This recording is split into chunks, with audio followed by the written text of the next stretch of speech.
Welcome back. Today we're going to be working on a 2010 Porsche Cayenne 3.6 liter base model. We're going to be changing out both of the downstream O2 sensors. Before we get started, make sure you hit the subscribe button, and then I'm going to go over some tools you'll need here in just a moment. So some tools you're going to need for this DIY is just pretty standard stuff. You should use some type of gloves if your car is hot. You want to make sure it is cool, but if it's not, make sure you use something like this. You don't want to burn yourself on the pipe. Some type of penetration oil. I'm going to use WD-40. PB Blaster would be just fine. Scissors or channel locks to, not channel locks, but pliers to cut off the old zip ties. A 7/8 crescent wrench, a Torx 20 bit, flathead screwdriver, some zip ties, and of course your O2 sensor brand of choice. I want some walkers that I got for cheap on Amazon. I believe the Bosch are going to be OEM. So the O2 sensors on a 3.6 V6 base model, it's going to be on the passenger side. Looking at it from the front, you're going to remove these engine covers right here.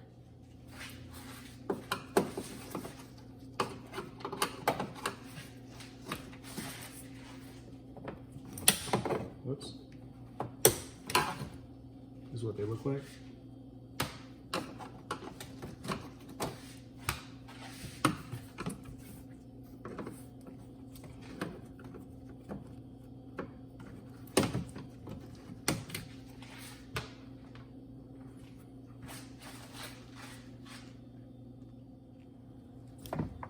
To remove the Torx, pull that off. I'm gonna take this off right here.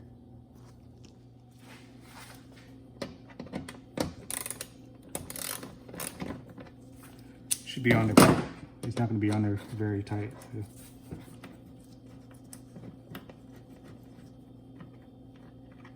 Just put it somewhere safe. This off this side. This should all just kind of pull off now.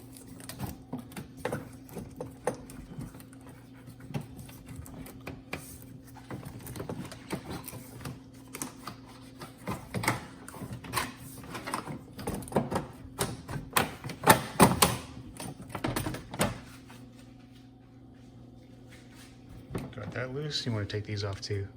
One, this one to the far right, and this should all come off.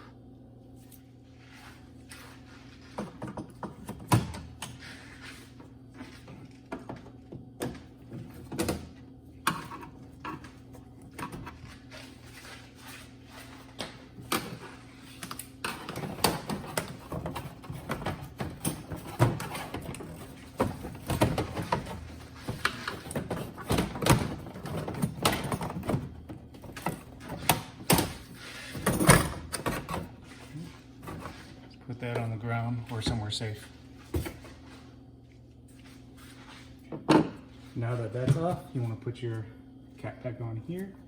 You don't get any loose debris in it. Now with that cover off, you should be able to see all four of your oxygen sensors. So you're going to have two for both your upstreams, and then you're going to have two for your downstreams. So this right here is upstream. Downstream is down here where the tip of the flathead screwdriver is, and the last downstream is down there. There you go. You should be able to see it better now. Right there. So I'm going to remove both my downs. Follow the harness. It goes all the way back up to here. So I'm going to get something to cut this old zip tie off.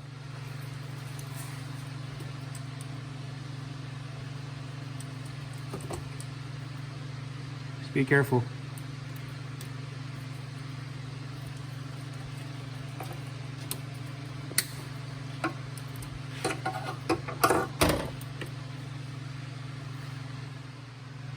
Now for your O2 sensors, there's going to be two at the very top for your air fuel, and then you have your two at the bottom. So there's 1, 2, 3, and 4. That should be better. 1, 2, 3, and 4. The two that we're going to be removing for both downstreams is this one right here, and then this one right here. These right here are going to be for your downstream. These right here are for your upstream. If you can't remember it, take a picture. So what I've done right now, and I went ahead and sprayed my WD-40 on this one, and then on this one as well, right where the thread makes contact. I'm gonna let it soak for probably 5 minutes or so, and then I'll start taking it apart. Right. If this is your first time doing this, they're likely gonna be on there very, very tight. Also what I did was I just used a flathead screwdriver like this. You don't want to necessarily pry because you don't want to break the harness, but I'm just using it under here as leverage just because this bar right here is stronger than the tips of my fingers.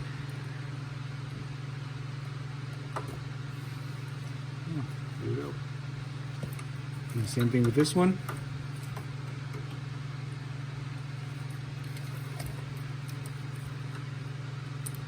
Just gentle when you pry it again. You don't want to break the harness.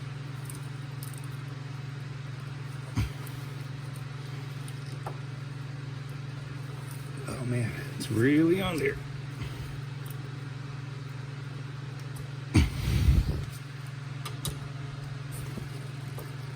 Okay. So this right here is actually pretty tough to get off. You want to be gentle, but you do have to be kind of hard with it at the same time. It's kind of weird, but anyways, you gotta pull it upward. There it is. Again, you want to be kind of gentle because you don't want to break the harness. Do the same thing with this one.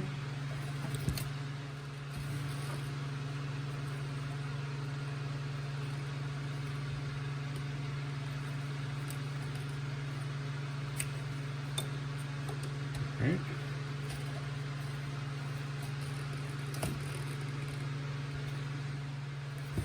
So I want to make sure I remember what goes where, so I'm just going to put this one back in and just work on one sensor at a time.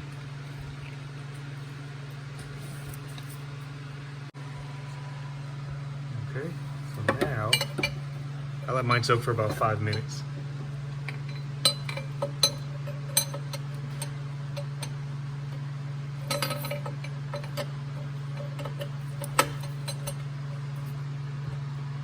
I have enough leverage. Okay. You want to make sure it seats so you don't strip it.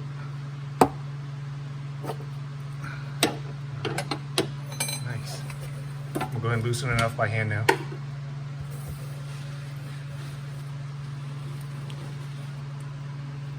Well, I need to put the camera down, but go ahead and loosen it, back it out, I mean. So I was able to get off that first one successfully. Get your replacement. I'll put some anti-seize on it, and I'm about to fasten it back in. All right, so I got the new O2 sensor in there, pretty easy. We're gonna go ahead and move on to the next one. This one's a little bit further down, a deeper end. You wanna unbutton this metal button shield right here. And then I'm gonna get my crescent wrench down on that one and all the way down here and get it off.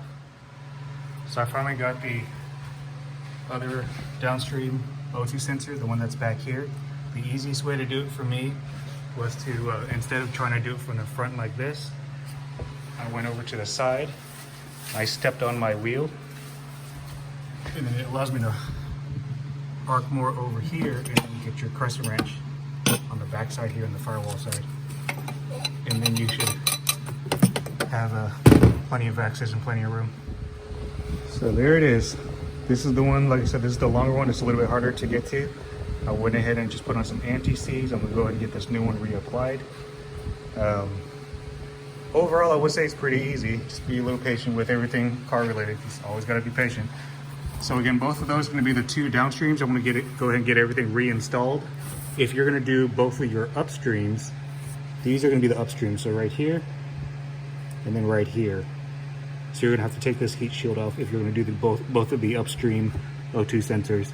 I'm gonna go ahead and stop the video here because at this point you just reinstall everything. It is pretty easy, and then just put on your plastic covers on this top part right here, along with the cowl, all that fun stuff. If you like this video, make sure you hit the subscribe button, give me a thumbs up, and then I will see you on the next one. This is a DIY for how to replace both your upstreams and then both your downstream oxygen sensors. Thanks.